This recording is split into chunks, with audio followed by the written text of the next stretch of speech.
এটি একটি রহস্যময় ঐতিহাসিক একটি গেট। চলুন জানা যাক কি রহস্য রয়েছে এই গেটের ভিতরে। আজ আপনাদেরকে নিয়ে এসেছি ঢাকার হৃদয়ে অবস্থিত এক ঐতিহাসিক স্থানে, যার নাম হচ্ছে লালবাগ কেল্লা। আসসালামু আলাইকুম ভিউয়ার্স, আমি আজ নিয়ে এসেছি ঢাকার হৃদয়ে অবস্থিত এক ঐতিহাসিক স্থানে লালবাগ কেল্লা। ইতিহাস, রহস্য আর রাজকীয় স্থাপত্যের মিলনে তৈরি এই জায়গা আজও মুগ্ধ করে লাখো দর্শনার্থীকে। চলো একসাথে ঘুরে দেখি লালবাগ কেল্লার গোপন ইতিহাস এবং রহস্যময় এই জায়গার গোপন তথ্য। চলুন প্রথমেই জেনে নেই ইতিহাস ও নির্মাণ কাহিনী। লালবাগ কেল্লার নির্মাণ শুরু হয় ১৬৭৮ সালে।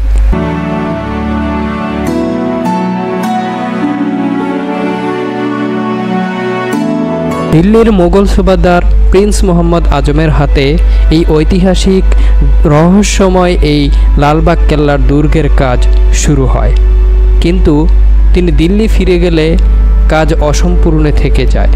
পরে শায়েস্তা খান দায়িত্ব নেন, কিন্তু তার প্রিয় কন্যা পরী বিবির মৃত্যুর পর এই স্থানকে অশুভ ভেবে কাজ বন্ধ করে দেন।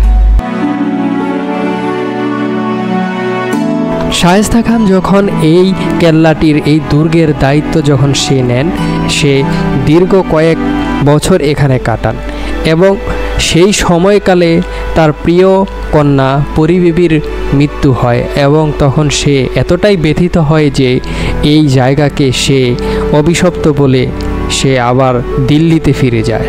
শায়েস্তা খান যতদিন এই কেল্লার দায়িত্বে ছিলেন, সে ততদিন ভিডিও স্ক্রিনে যেই ভবনটি দেখতে পাচ্ছেন এই ভবনটিতে সে বসবাস করতেন। আমি ভিডিও স্ক্রিনে যে ভবনটি দেখাচ্ছি এই ভবনটির নাম হচ্ছে হাম্মামখানা। এখানেই থাকতেন শায়েস্তা খান।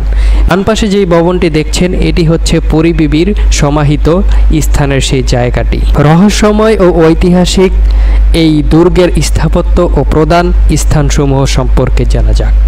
কেল্লার ভেতরে রয়েছে 3টি গুরুত্বপূর্ণ স্থাপনা, তার মধ্যে দেওয়ানি আম, পরী বিবির মাজার এবং 3 গম্বুজ বিশিষ্ট মসজিদ। দেওয়ানি আম ছিল রাজকীয় বৈঠকখানা, যেখানে সুবাদার অতিথিদের সাথে সাক্ষাৎ করতেন। এর পাশে রয়েছে পরী বিবির সমাধি, সাদা মার্বেল পাথরের নির্মিত, চারপাশে ফুলের বাগান। আর এক কোণে রয়েছে হাম্মামখানা, রাজ পরিবারের স্নানের জায়গা। আর নিচে রয়েছে পানির লাইন ও গরম পানির চ্যানেল, একেবারে আধুনিক ধাঁচের ব্যবস্থা। শায়েস্তা খানের প্রিয় কন্যা পরী বিবির মৃত্যুর রহস্য। শায়েস্তা খানের কন্যা পরী বিবির মৃত্যু নিয়েও আছে রহস্য। কেউ বলে রোগে মারা যান, কেউ আবার বিশ্বাস করে তিনি কোনো যুদ্ধে নিহত হয়েছিলেন বা অভিশপ্ত ছিলেন। তার মাজার আজও ফুলে ফলে ভরা থাকে, যেন ইতিহাসের নীরব কণ্ঠস্বর, যা আপনাকে দেখলেই মুগ্ধ করবে।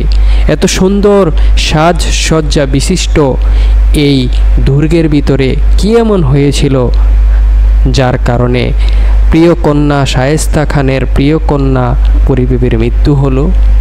পরী বিবির মৃত্যুর রহস্য যেমন ঢাকা পড়ে রয়েছে, তেমনই রয়েছে এই সুড়ঙ্গের রহস্যময় এক কাহিনী। চলুন দেখে আসি এই রহস্যময় সুড়ঙ্গ কোথায়।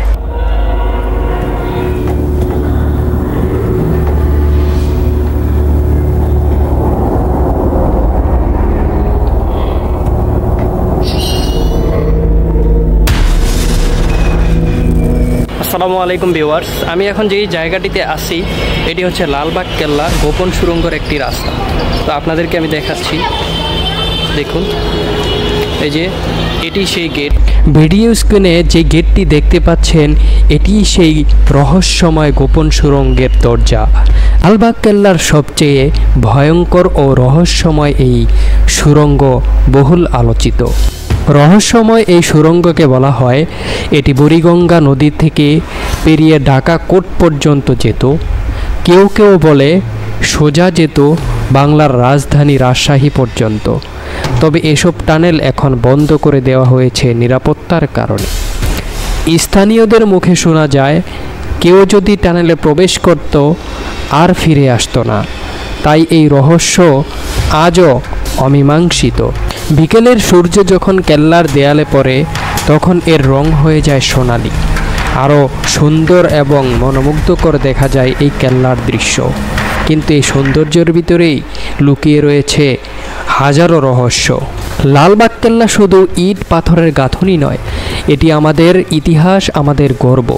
শত বছর পেরিয়ে গেলেও এর দেয়ালে এখনও বাজে অতীতের প্রতিধ্বনি। প্রতিটি ভ্রমণেই আমাদের নতুন কিছু শেখায়, সময়ের গল্প, স্থাপনার সৌন্দর্য আর স্মৃতির এক নতুন অধ্যায়। আজকের ভ্রমণ এখানেই শেষ, তবে গল্প এখানেই শেষ নয়। দেখা হবে পরের ব্লগে। ভিডিওটি ভালো লেগে থাকলে লাইক, কমেন্ট, শেয়ার অবশ্যই করবেন আর সাবস্ক্রাইব করে পাশে থাকবেন আমার চ্যানেলের। দেখা হবে পরের ব্লগে নতুন গল্প নিয়ে। ধন্যবাদ।